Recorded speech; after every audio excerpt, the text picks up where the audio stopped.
Hi, welcome back to Mama's Orchid. Let's look and see what's in bloom today, September 11, 2020. Okay, first up is this no ID Dendrobium Phalaenopsis. Has always been a reliable bloomer for me.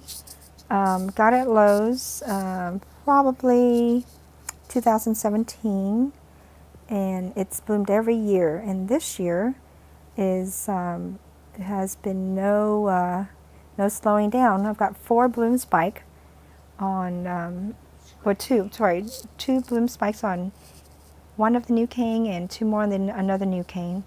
Let me show you the whole plant. It's pretty big. So the window is about 3 foot tall, maybe a little more than 3 foot tall. It gives you an idea. It's sitting on the counter, and profuse bloom.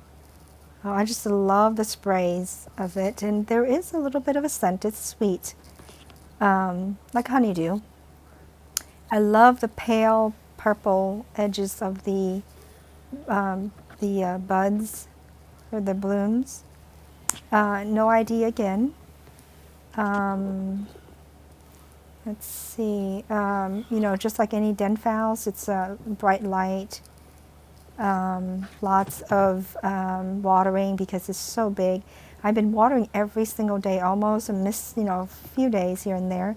And it does get a feeding every couple of weeks or so of the Jack's orchid fertilizer, and then I hit it with a Better Grow, Better Bloom once I see a little bit of a little bloom spikes on the top of its apex of the cane. So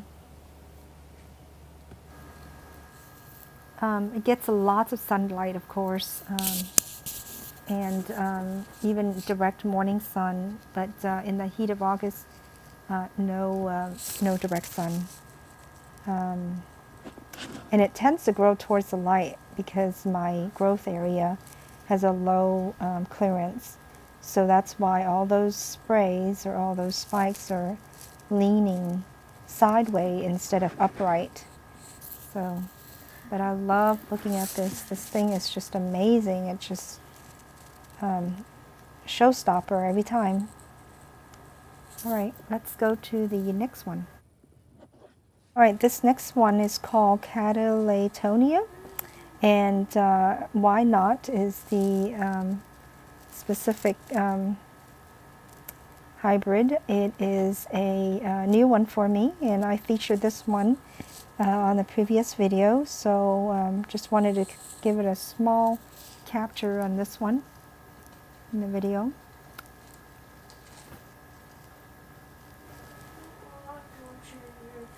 All right, there's the official tag. I'm not going to even try to pronounce some of those names. So this orchid just loves light, loves lots of liquid. So I'm going to bring it closer to you right here. Let's get a close-up shot. It doesn't have any fragrance, but I love the bright color of it. It's got a yellow throat inside, and just real dainty, really neat spray of flower cluster. It stays pretty compact. Now I have another video of this particular orchid featured, and I'll try to put a link underneath this video to lead you to it if you are interested in learning more about this Catalytonia. This next orchid is a dendrobium, a mini dendrobium, and it's been blooming for a couple of weeks now, and so you can see that there's some bare spot on the cane where some buds have fallen off or some blooms have fallen off. And this guy, I've had it since the spring also, and it's an easy grower, just like most dendrobium is, and it's got a pretty deep red crimson throat inside. No fragrance that I've noticed, and it's a small clump that I bought. So I'm hoping this will propagate very quickly and get you the official name. believe it's Dendrobium Diamond Queen.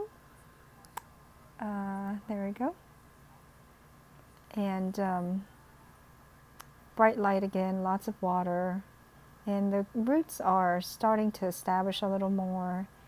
Hopefully next year it'll be a bigger clump.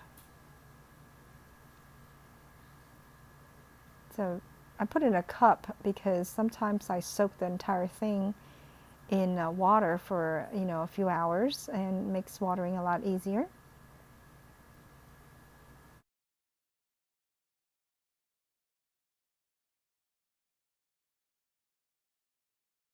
Let's go outside now and see what we can find in bloom. First up is this snowflake, I call it for short, but it's a, let me get you closer to the tag.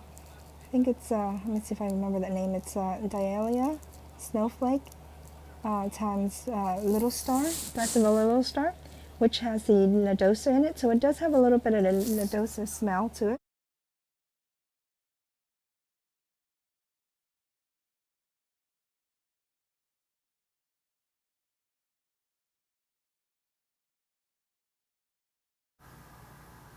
And here is a third bloom spike with 3 buds on it, and it's a pretty good bloomer, reliable bloomer for me. Now this orchid has a lot of aerial roots, probably growing out of its pot, needs to be repotted soon. Alright, this next one is a Doritis, and it's blooming with tons of bloom spikes on there, more than I've ever had before. And it's getting very pot bound. It really needs to be repotted and split, really, or put in a bigger pot. But I had it too close to direct sunlight over the summer, and you can see lots of leaf burn on there. But that didn't stop the plant from blooming. It's normally found on the base or the ground level of you know, of where leaves are droppings, or and it's normally that's why you see the spikes arching up so high, because it's trying to reach towards more space. But here's the name, Doritis Pocherima.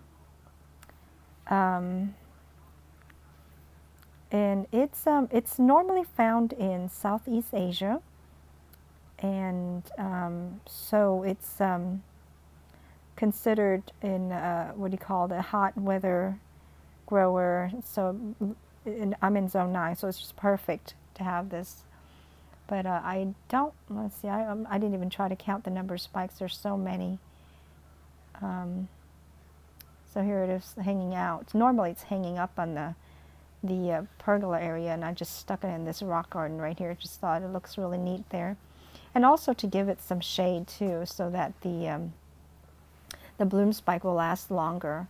And it does last a long time. I think at one time I had it in the fall all the way to winter. So, and this one, it's funny because I had some of the branches got damaged from the sun, and it didn't stop it from sending off another bloom spike. It split, in fact. Some of the bloom spike will split and what do you call it, branch off, no, I don't mean split, branch off and end up having another bloom spike off of a main bloom spike. So, okay, that's the end of it. Hope you all have a good day. Bye-bye.